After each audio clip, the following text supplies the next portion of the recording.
তিনজন করে যাও তাহলে 321 জন হয়। আমরা ওইখানে তো সাধারণত 5 জনের উপরে যাইতে দেয় না ধরো, তো 21 জন হলে তারা বলতেছে যে ঠিক আছে 21 জন কেন 22 জন হলেও আসে আমাদের সাথে বসে আমরা কোন পর্যন্ত আগালাম এবং তাদের কি কি বিষয় আছে সেটা বলুক, আমাদের বক্তব্যটা বলি, একটা পরিবেশ হবে, তখন আমরা এই জিনিসগুলো আমরা খোলামেলা বলতে পারবো।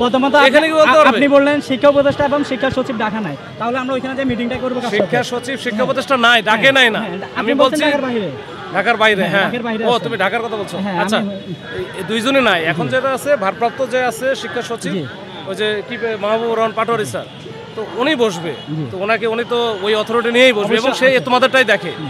সবচেয়ে বড় ব্যাপার হচ্ছে মনে করো আমার হচ্ছে কমিশনার সাথে তুমি কথা বলতে পারবে আমার এই এলাকার কোনো বিষয় নিয়ে, ওর সাথে আমি কিন্তু বেশি ফ্রুটফুল হবো, তাই সেও তো জানা থাকলো কাজটা ইমপ্লিমেন্ট কিন্তু আমি করব, যেহেতু সে দেখে এটা তার সাথে বসে আরো ভালো, তো সে সব জানে। ব্যাপারটা হচ্ছে আমরা ওনাদের সাথে বারংবার বিগত সময় বসছিলাম, কিন্তু যখন বসলে আর বসা যাবে না, আর বসা যাবে না এরকম না, ব্যাপারটা হচ্ছে ওনারা আমাদেরকে বারবার আশ্বস্ত করেছে, কিন্তু ওই যথাসময়ে আশ্বস্ত করে ওটার ফিডব্যাক দিতে পারেনি, যার কারণে আমরা আজকে রাজপথে অবস্থান নিয়েছি, আমরা রাজপথে আসতে চাই না। এখন হচ্ছে ওনারা যদি আচ্ছা আমি যতটুকু পাইছি তোমার বললাম, আরেকটু পরে যদি ফাইনাল আমি পাইলে তখন আমার জানাবো, এর বাইরে তো আসলে আমাদের কিছু করার নাই। আমরা এতটুকু